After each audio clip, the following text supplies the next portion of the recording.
Alright guys, as promised, another video, trying to be consistent and continue working on my Mustang here.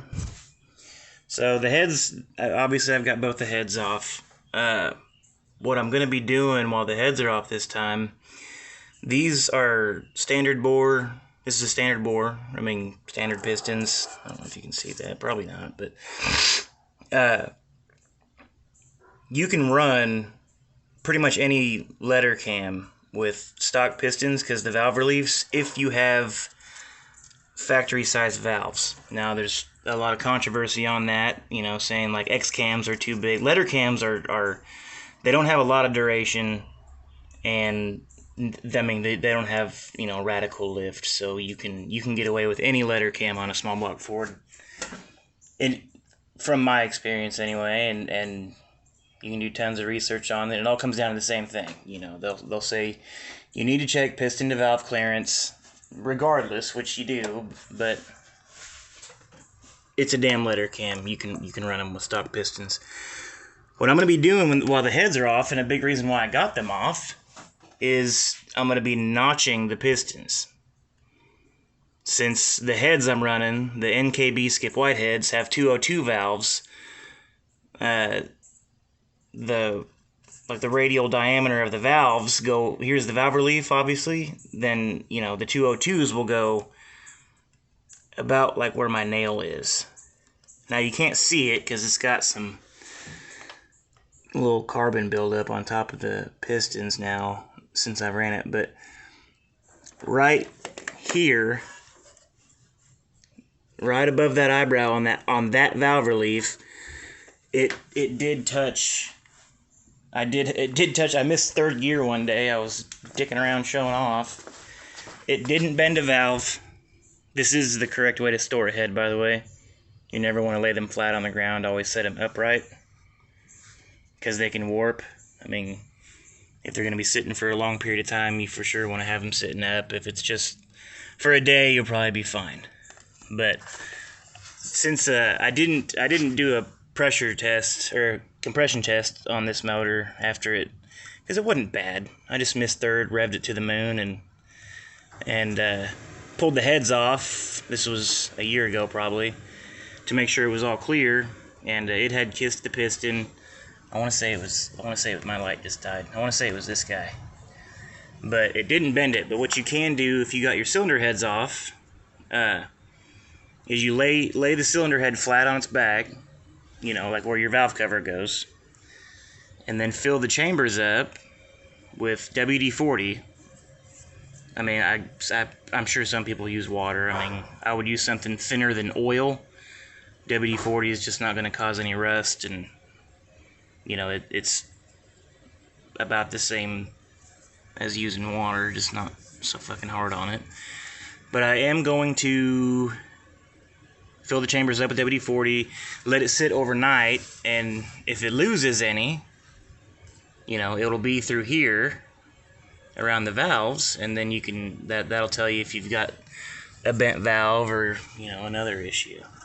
Something else I'm going to be doing, I really wish my flashlight hadn't died. I'm sorry guys. Oh, there's a little juice left. I am going to be, these are kind of a low buck aluminum head. If you guys do your research on them, I think they're well worth the money. There's a YouTube channel called Blue Oval Dude. He's got these exact heads, and he's ported them, and he did a flow bench test on them. Out of the box, they flowed, not as good as maybe like AFR or something, but pretty damn close. And these are like fully assembled, like $750 shipped. So you can't beat that. It's the valves are. I wish it didn't have the 202 160 valves. I wish they were smaller. Maybe something close to like the like GT40 Explorer heads or something. But I'm gonna be cleaning this shit up right here. Creates what they call flash or something, but the fuel doesn't like hard edges like that when it's traveling through your intake runners. So I'm going to clean those up. I'm going to clean the chambers up a little bit, and I'm going to I think the exhaust ports are probably okay. I might clean them up a little bit. I don't know. I haven't decided yet. But I think they'll probably be okay with that. Since I'm going carbureted, and I got screwed out of my Victor Jr. intake that I'd ordered. Someone sniped me on eBay. So I got a Speedmaster. So overall, it really seems okay. I mean, low buck Victor Jr. knockoff. I think this was $240 shipped, I want to say. But I'm going to be thinning these walls out almost to where it's damn near pointy. I'll thin this out. I mean, there's a lot of meat there that needs to go away. I'm going to clean that up, which I think if you're going to, you can run it out. You can run any intake out of the box, you know, same with your cylinder heads. But there's a lot of power to be had just by spending, you know, 15, 20 hours with a Dremel and getting rid of all that excess shit you don't need, help it flow a little better. That, you know, you're saving, I don't know, a Victor Jr. is like $480 for a small block Ford for this car. That intake that I've got, like I said, it was $220 or $240 shipped, I don't know. So it's worth getting some carbide bits and busting the Dremel out and getting rid of some of that shit. And if you mess it up, send it back and tell them you got it that way and you want another one. I don't know how to. I don't know if you're that shady, but you know, it is what it is, right? Another thing you guys need to listen to. I'm telling you, trust me, I've been through it. Some people are fine, some people are not. If you're taking your heads off, if your heads are off and you're doing a cam swap also, take your lifters out and put them in before you even think about putting the heads on. I had this motor assembled, and then it was noisy. If you look at my Fat Matt's Garage videos, you'll see what I'm talking about.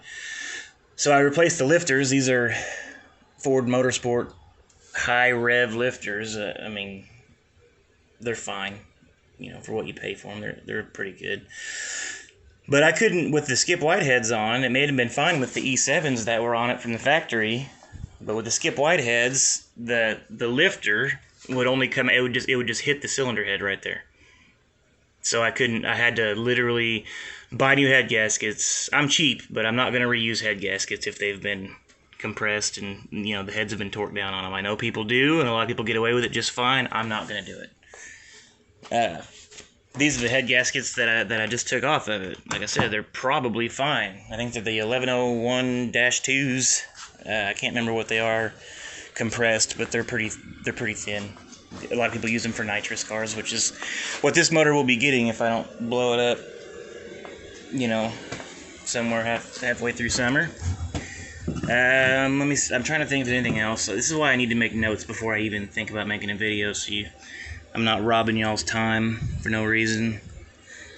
I think that's probably it. If there's more, I'll make another video. Again, skip whiteheads, no more than $800 shipped, fully assembled. I put ARP studs in it. I can't remember how much those were, but they are worth the money, guys.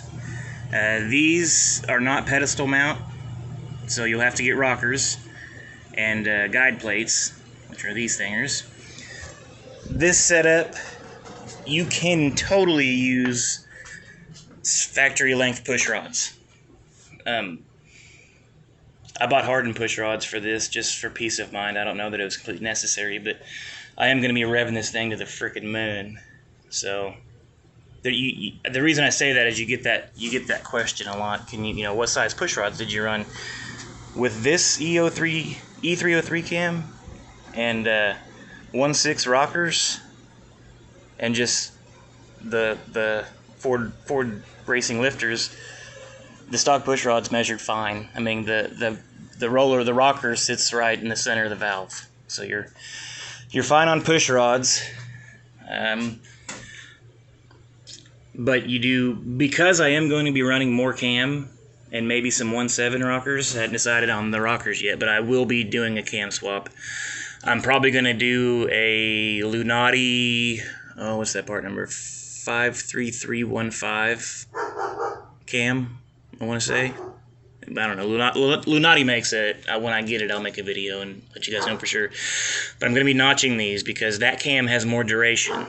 So the piston will be at TDC or closer to TDC, top dead center, when you're at peak lift. If not, pretty damn close enough that it could very easily hit. Stock valves, you might be okay, but you know, since, like I said 10 times now, since I've got 202 160s, I'm confident with it. Anything over 230 at 50 thousandths duration is gonna cause some turbulence there. So save yourself some heartache. Don't blow your motor up. But there's tools you can buy. Isky makes a small block Ford specifically for 202 valve to notch them. I'm going to be using a Dremel. Some of you might not like that, but look at the car, guys. Come on. I mean, I'm not gonna spend too much money on this because it's gonna be getting a nitrous 4.8 LS. I know. Once this motor gives up, and if this motor don't give up by fall, I'm gonna do a 150 shot and see if I can squeeze this car into the 10s. But if it doesn't blow up, I'm gonna take it out and put it in my son's 87 hatchback. I will probably keep. No, I'll put the Tremec in the hatchback as well. If I'm going LS, I don't like automatic cars, but T56s are ungodly expensive. So if I can find a Power Glide, you know, I won't run 456 gears with the Power Glide. I may go down to 373s or maybe 410s. Most likely 373s, but that's later. This was just an update video of kind of what I'm doing. Staying motivated and staying on top of, you know, working on this garbage. Questions, concerns, comments, you know, just type it down in the comment section. Like, subscribe, all that stuff. If you want any more history on this car, you can ask me, or you can get on like my old YouTube page, Fat Matt's Garage, Fat Matt's being one word. Until then, this video's gone pretty long, but I appreciate you guys watching. Hope you learned something. If you didn't, you know, that's probably best. I'm not the best teacher out there. And I will talk to you guys later.